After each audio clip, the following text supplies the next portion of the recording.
जी, सबसे ज़्यादा लेटेस्ट तो अभी टाटा मोटर्स एक मुझे दिख रहा है, क्योंकि पिछले 5-10 साल की जो उनकी मेहनत थी, उन्होंने जो बुक्स क्लीन की है, अपने फंडामेंटल्स को इम्प्रूव किया है और अब उनका जो वैल्यूएशन है, वो थोड़ा जस्टिफाइड हो रहा है।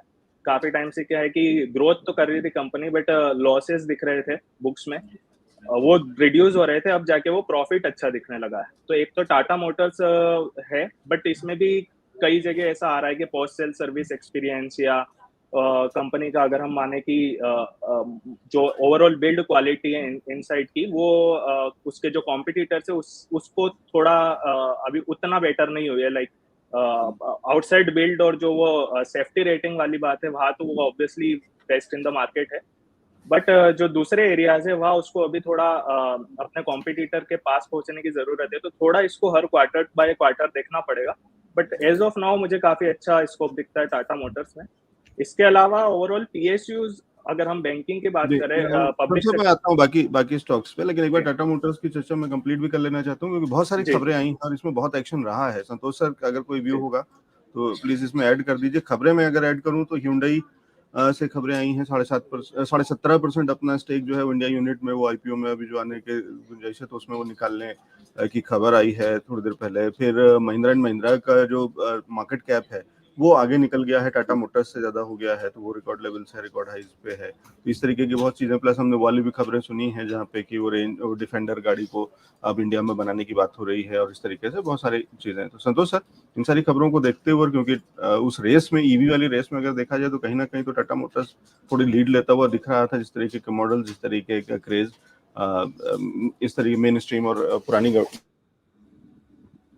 कंपनियों के ब्रांड्स में अगर देखा जाए, मारुति अभी तक उस सेक्टर में आया नहीं है। और सबसे बड़ा जो अगर समझा जाए रोड पे, मुझे जो लगता है वो शायद अभी ईवी के अंदर में, और महिंद्रा ने शुरू पहले कर दिया था, लेकिन फिर भी टाटा ने कहीं ना कहीं लीड ले ली। कैसे देखते हैं संतोष सर?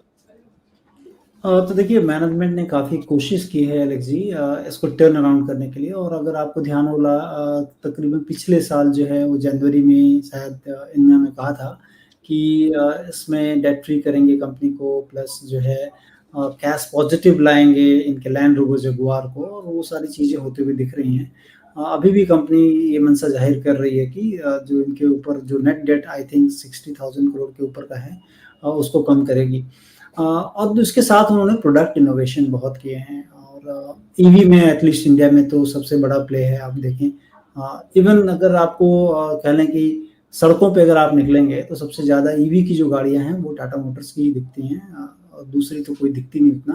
तो इसका बहुत ज़्यादा दिखता है।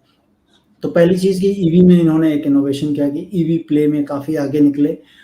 दूसरा, इन्होंने इनकी प्रोडक्ट जो कि पहले काफ़ी मार खा रहे थे डिज़ाइन के रूप में या फिर माइलेज के रूप में, उस पे थोड़ा इन्होंने काम किया है, और फिर इन्होंने टक्कर दी है। दूसरी चीज़ जो है, केवल अब आप देखें इनकी पुरानी जो गाड़ियाँ थी, सफारी को अगर आप नए रूप में देखेंगे तो बहुत ही डिफरेंट, एकदम डिफरेंट दिखती है। और आजकल जो है कोविड के बाद अगर आप देखें, जो कंजम्पशन पैटर्न जो चेंज हुआ है, उसमें जो सबसे बड़ी चीज़ देखी जा रही है कि कंपनियों में लोग लग्जरी कार की तरफ ज़्यादा जा रहे हैं, थोड़ी महंगी कार ले रहे हैं। तो वो चीज़ें जो है, और आप देखें अगर लास्ट के 1 सालों में, तो मारुति की जो जो जो मतलब कम पैसे वाली जो कार थी, वो सेगमेंट नहीं ज़्यादा चल रहा है, उसमें डिक्लाइन देखने को मिल रहा है बार-बार। इवन महिंद्रा एंड महिंद्रा के नंबर्स को अगर आप देखेंगे, तो उसमें जो उनके एक्सयूवी के नंबर है, क्या बम्पर नंबर आते हैं, हर मंथ ऑन मंथ बेसिस पे आते हैं। अब तो ईवी के लिए उनको काफ़ी बड़े पैसे मिल रहे हैं बाहर से।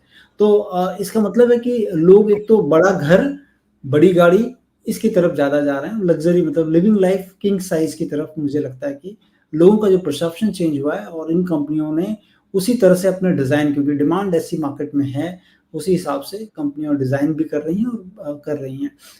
टाटा मोटर्स ने काफ़ी जद्दोजहद की, और लेकिन स्टोरी कहीं न कहीं बहुत हद तक एक बार प्ले आउट हो चुकी है, बड़ा बढ़ चुका है। वैल्यूएशंस के लिहाज से देखेंगे तो अभी करंट अर्निंग्स पे वो चीज़ें कम दिखती हैं। वैल्यूएशन जो है वो सप्रेस दिखते हैं कि काफ़ी सस्ता दिख रहा है ये। बट इसमें जो सबसे बड़ा प्ले है इनके लैंड रोवर जगुआर, जो कि काफ़ी जो है दुनिया में कई जगह हैं, चाइना से सेल आती है, यूके से है, और वहाँ पर इकोनॉमी में अपहीवल्स काफ़ी रहते हैं, तो वो एक कंसर्न्स हमेशा रहता है। तो कभी-कभी चीज़ें सस्ती दिखते हुए भी जो कि इनहेरेंट रिस्क है, उससे थोड़ी महंगी हो जाती हैं चीज़ें। तो एक बार तो प्ले हो चुका है, काफ़ी बड़ा प्ले हो चुका है, तो थोड़ा-सा सावधानी रखना चाहिए, लेकिन निचले स्तरों पर कभी भी मिले तो आपको ज़रूर पोर्टफोलियो में जगह देनी चाहिए। जी, ठीक। तो ये है व्यू टाटा मोटर्स पे और आगे चलते हैं।